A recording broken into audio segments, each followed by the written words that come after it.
So let me answer a super theology nerd interesting question. Okay.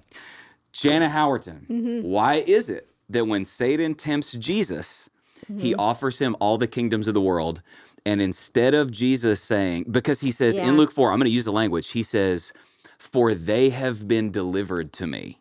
Satan says the kingdoms of the world have been delivered to me. And Jesus, who the Bible calls King of Kings and Lord of Lords, doesn't say, no, Satan, you're wrong. They belong to me. He does not say that. He seems to implicitly acknowledge that at that time, the kingdoms of the world literally belong to Satan in some sense. So can I explain this? Please do. Okay, this is really interesting. So this is called dominion theology. Now, I'm going to read the passage. It says this in Luke 4. And the devil took him, Jesus, up and showed all the kingdoms of the world in a moment of time and said to him, to you, he says, I will give all this authority and their glory, for it has been delivered to me, and I give it to whom I will. This is interesting. Jesus doesn't correct it. Right. So Jesus doesn't correct him. Number 2, the New Testament calls Satan, quote, the God of this world. Okay. Number 3, the New Testament says this world is lorded over by the father of lies. So what the heck's going on? Now, this is going to take me a second, so just like roll with me. And you have to listen to me talk a lot. I like listening to you, so it's good. You're sweet. Okay. All right. This has so you got to back up to the book of Jeremiah. This has a crazy answer, and it's gonna take me a minute. So just roll here. All right. So the key to understanding this, I think, is if you go back to Jeremiah 32. Okay. There's a very interesting, and it's an odd passage about Jeremiah and a guy named Hanamel. Okay, so this is right before Israel goes into captivity in Babylon, or around that time, Israel's in captivity in Babylon. Now, I'm going to read the passage, and it's not going to make any sense, and then I'm going to make my way through it, and you'll be like, I can't believe that's in the Bible. Okay. So this is Jeremiah 32, starting in verse 6. Jeremiah said, the word of the Lord came to me. Behold, Hanamel, the son of Shallum, your uncle, will come to you and say, buy my field that is at Anathoth for and this is really important, the right of redemption by purchase is yours. Bookmark that. Then verse 8 says, then Hanamel, my cousin, came to me in the court of the garden in accordance with the word of the Lord and said to me, buy my field that is at Anathoth. So basically what God prophesied would happen is happening. Buy my field that's at Anathoth in the land of Benjamin for the right of inheritance. So this is really important. Bookmark this in your head, Live Free Nation. It's acknowledged there's a right of redemption, and then there's a right of inheritance. This is going to blow your mind. And redemption is yours. Buy it for yourself. Do you know where I'm going here? Never mind. Let me keep going. Then I knew that this was the word of the Lord. Now, verse 9. And I bought the field at Anathoth from Hanamel, my cousin, and weighed out the money to him, 17 shekels of silver. I signed the deed, sealed it, got witnesses, and weighed the money on scales. Verse 11. Then I took, now this is really important. I took the sealed deed, it says, of purchase, containing the terms and conditions, and the open copy. So in ancient Israel culture, whenever you saw, I'll explain this in a second, there were 2 copies of a deed, a sealed deed and an open deed. And then verse 12, and I gave the deed of purchase to Baruch, the son of Neriah of Mahasiah, in the presence of Hanamel, my cousin. All right, so here's what's going on. And this ties together the whole Bible and takes you all the way to Revelation. And it explains what's going on in Luke 4. So what's going on here, Jeremiah, the prophet's dad, has probably died. I have a one-person Bible study here. This is great. I like it. So then the uncle buys the land, seemingly so the family has some money. All right, so now check this out. You've got 2 deeds, a sealed deed and an open deed. Now, in ancient Israelite culture, there was an open deed to any piece of property so that you could sell it and then you could write somebody's name on it if you sold it to them. So they write Hanamel's name on the open deed if you needed to sell the land for money. The sealed deed in ancient Israelite culture, it always stayed with the original family to prove that it belonged to their bloodline. Okay. So obviously in ancient Israel, there was a lot of like, hey man, God allotted the portions of the land to the 12 tribes. So the land was allotted. So a tribe or a family had that property and it was assigned to their bloodline. So bookmark this in your head. Open deed, you would give to somebody when they bought the property. but the original owner would keep the sealed deed to prove it was in their bloodline. Okay. Then you also have two rights. You've got an inheritance, the right of inheritance. So what that means is when the uncle would die, Jeremiah gets it back. Okay. So when the uncle dies, the ownership of the property reverts back to the original family so that it stays in the bloodline. And then you've got a right of redemption. If before the time when the purchaser dies, if somebody in the family wants to buy the land back, that's called the right of redemption, and it would require a, quote, Kinsman Redeemer. So this is like, That's this good. starts, I see what's going on. A Kinsman Redeemer. Somebody from the family, why am I getting emotional right now? Somebody from the family that originally owned the property could pay a great price to redeem the property the family had lost and bring it back to the original family. Now, all the Bible nerds, all the bells are going off in your head. All right. So this passage, Jeremiah 32, it has two meanings. It's got a historical meaning where essentially what God's saying is, hey, you're going to be taken out of the land to go to Babylon.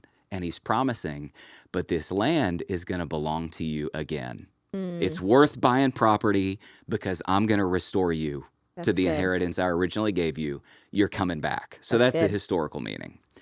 But let's go a layer deeper for our super Bible nerds, all right? The book of Hebrews says everything that was written in the Old Testament is for our instruction and that it was a type and a shadow of Christ. Yeah. So Jeremiah 32 is a type and a shadow of Christ. All right, now check this out. This is where it gets nuts, all right? So when you talk about dominion of the earth, and we're asking the question, why in Luke 4 is Jesus tacitly acknowledging that Satan has dominion over the world and that it belongs to him? What the heck? Well, here's what the heck. God is the one who created the world. So dominion of this earth was originally our Father's, and it stayed in his family, the Father, the Son, and the Spirit, okay? Then the book of Genesis says he creates Adam and Eve. Theologians will use the phrase that they were the vice regents of creation. And if you go back and read Genesis, he gives them what's called a dominion mandate. He gives them, the Bible says, dominion over the earth to work it and to keep it. So God has original dominion. He passes dominion of earth to Adam and Eve. When he passed it, now I'm coming back to this. You may be like, what's he talking about? I'm coming back to this. He passes dominion to them, but God keeps the sealed deed because the world, It's good. and all that is in it, belongs to our Father. Now, Adam and Eve, they lost dominion when they sinned and obeyed the serpent. Right. They lost that dominion, and dominion was transferred from Adam and Eve, delegated dominion, to Satan himself. This is why, by the way, when in Matthew 4 and Luke 4, Satan can correctly say, all the kingdoms of this world have been delivered to me, and Jesus does not correct the statement. Now, check this out. So what's going on here? So Jesus is the firstborn son of the family of the original bloodline of the owner of everything in the world, okay?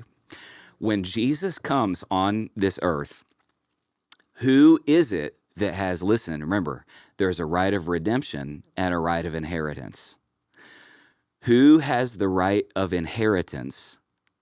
That's Jesus. Okay. Kinsman Redeemer. The Kinsman, okay.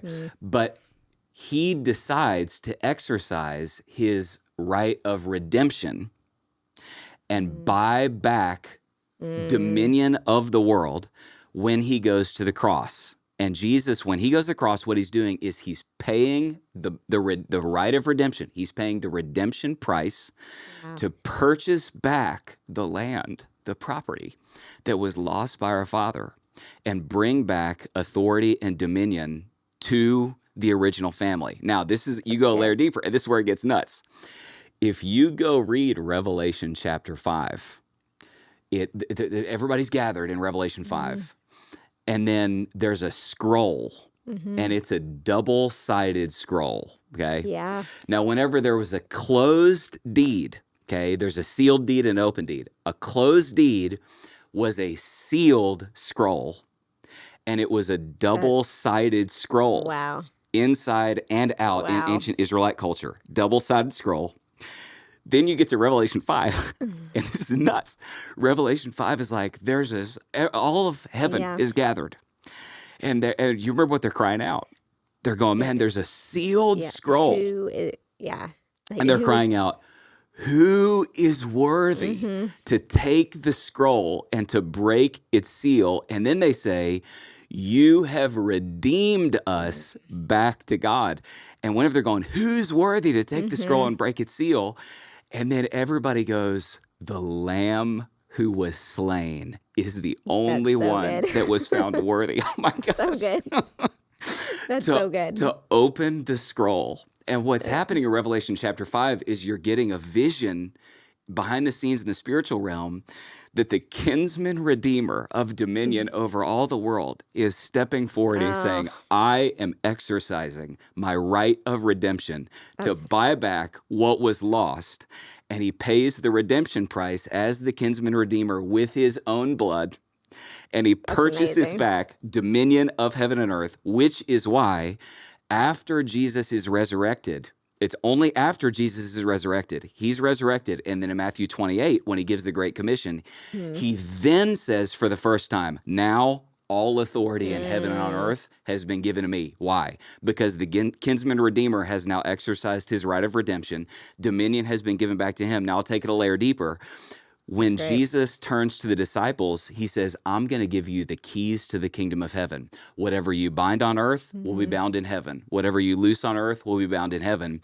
And then the New Testament says that Christians will, quote, reign with him. And what that is foreshadowing is that Jesus purchases back the dominion of all the earth. And then for the new sons and daughters of God, for Christians who have been adopted into his family, he goes, I'm now giving you dominion.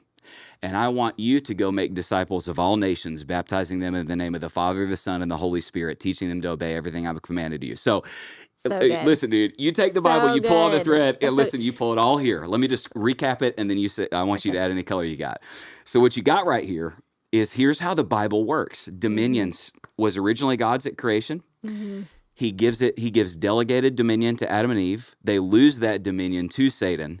Jesus breaks the back of the enemy. He, as a kinsman redeemer, exercises his right of redemption at the cross, pays the price, buys back dominion over the earth, and then he now shares dominion and will in all of eternity with all of the sons and daughters of God who reign with him. That's amazing. That's amazing.